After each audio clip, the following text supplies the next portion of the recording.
Hello and welcome to episode 4 of The Curious Cook. We are your hosts, Athena Reich and Jase Grimm. It's getting cooler out and it's the perfect temperature outside for popcorn. We're going to show you a couple interesting twists that you can do at home. And our guest for today's episode is the award-winning drag performer Dallas DuBois. So let's get started. Can't wait. All right, so we're about ready to make our popcorn.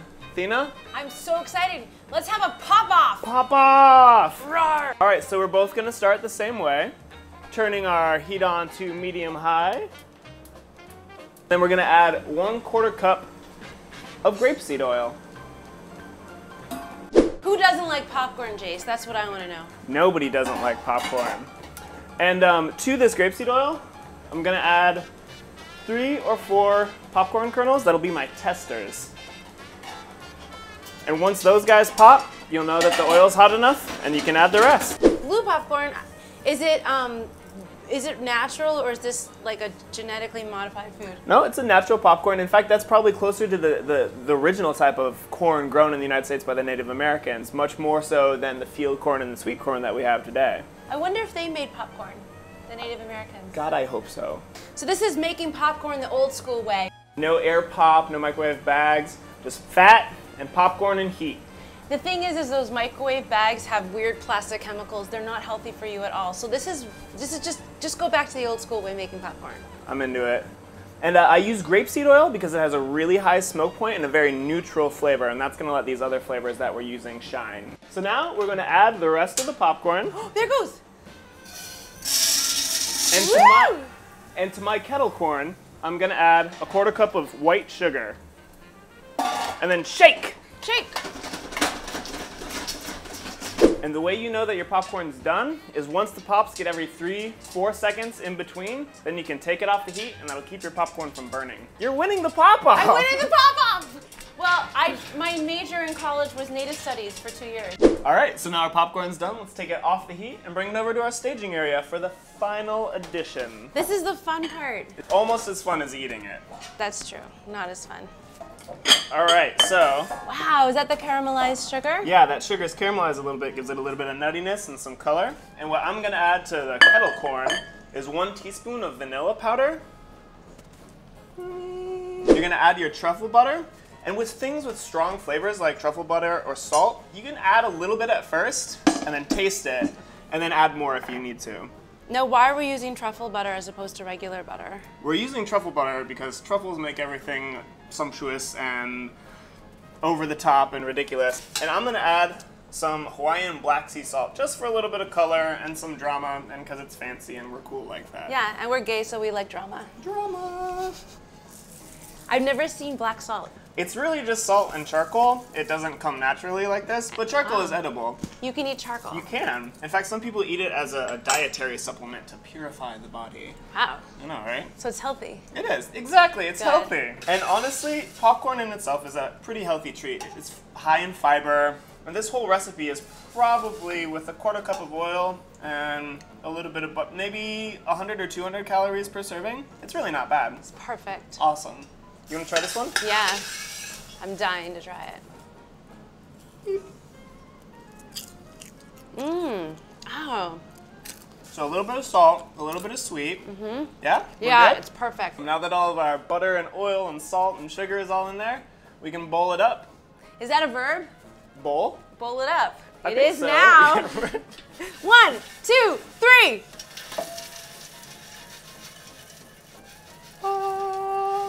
Well, I think our popcorn looks lovely, but all I want to know is who won the pop-off. I know. Let's let Dallas DuBois be the judge. We are so pleased to welcome to our show the award-winning, very famous Dallas DuBois. Hello, how are you? Good, thank you so much for coming. Thanks for having me. I'm hungry. Yes, well, we have 2 kinds of popcorn. Yeah, we made today for you some sweet and salty kettle corn, and then a little bit of white truffle popcorn. So you can sample either or both, or... I love everything that's salty and sweet. It's like meat. Right? A good combination. Good balance, I think. Tell us everything of what you do Well, I mean, I produce now too, and I direct a show called Distorted Disney / Distorted Hollywood, and then coming during the Christmas time, Distorted Christmas. It's at the Laurie Beachman Theater on 42nd Street here in New York City. It's where we all fuck up all your favorite moments from either Christmas or Hollywood, like movies, and then Disney, which is our longest running show.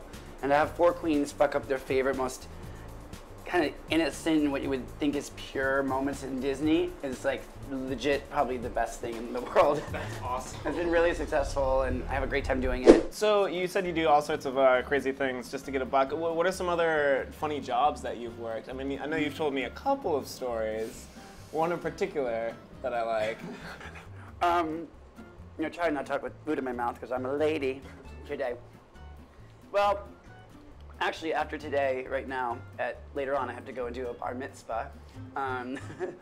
I pretty much will do anything for $1, like I told you. So I get booked on these crazy gigs like bar mitzvahs, bar mitzvahs, weddings, baby showers, and my favorite, which I think is the one that you're talking about, is I was booked for a funeral. Well, actually, it was a wake, but they hired me to dress as a deceased and come into the viewing moment at the funeral home, at the wake, and interrupt and go, "So I heard someone died in here." Oh my God! And I was really worried, and I was like, "I can't do this. I have morals, But then the money's really good." I was like, "No, I can't do this karma. Like I'm gonna, get struck by lightning tomorrow." And I was like, "No, but the money's really good." So I kept going back and forth. And they put me in another showing room with a casket that was closed in there, which I swear someone was in there. So here I am, like, going back and forth thinking, like, should I go and just, take the money and do it while someone is dead next to me or not? So ultimately I ended up doing it because I'm a sucker for $1. And they started hysterically laughing. They loved me and they said it's something that what the deceased would have wanted. So I had a great time, but whew. That really pushed me and challenged me that day. Do you have any advice for a young wannabe drag performer out there? Stop while you can. No, I say, hey, do it. Express yourself in whatever way you think is good.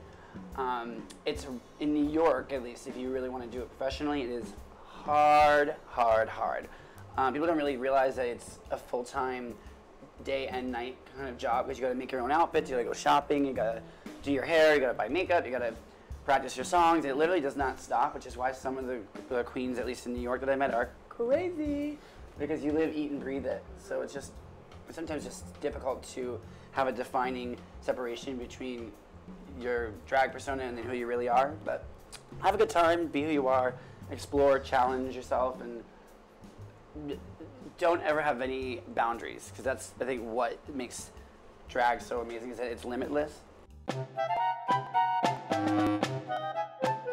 All right, folks, for the finale of episode 4 of The Curious Cook, we're going to have a 5-minute drag dash. And Athena and Dallas will both try their hands at making me gorgeous and beautiful with all of these wonderful makeup products. You're gonna lose, Athena. Oh yeah, you're going down.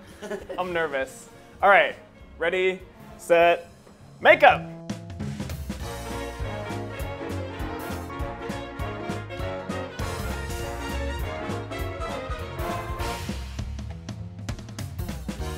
I'm gonna count it down. 10, 9, 8, 7, 6, Open. 5, 4, 3, 2, and 1. Makeup down. All right. I have no idea what I look like, but to give you viewers at home an idea, this is by Dallas DuBois. No, it's not me. I promise I didn't do it. That's Athena's side. That's not my side. What happened to his side? Okay. And then this side by the lovely Athena. That's my side. And we'll let you viewers decide at home. Leave a comment. Let us know who you thought won. Thank you so much for coming on the show, Dallas Thank DuBois. you. Where can people see you? All around the city. Check me out on Facebook, Dallas DuBois, and definitely come check out Distorted Disney and Distorted Hollywood at the Laurie Beachman Theater Fridays at 10 p.m.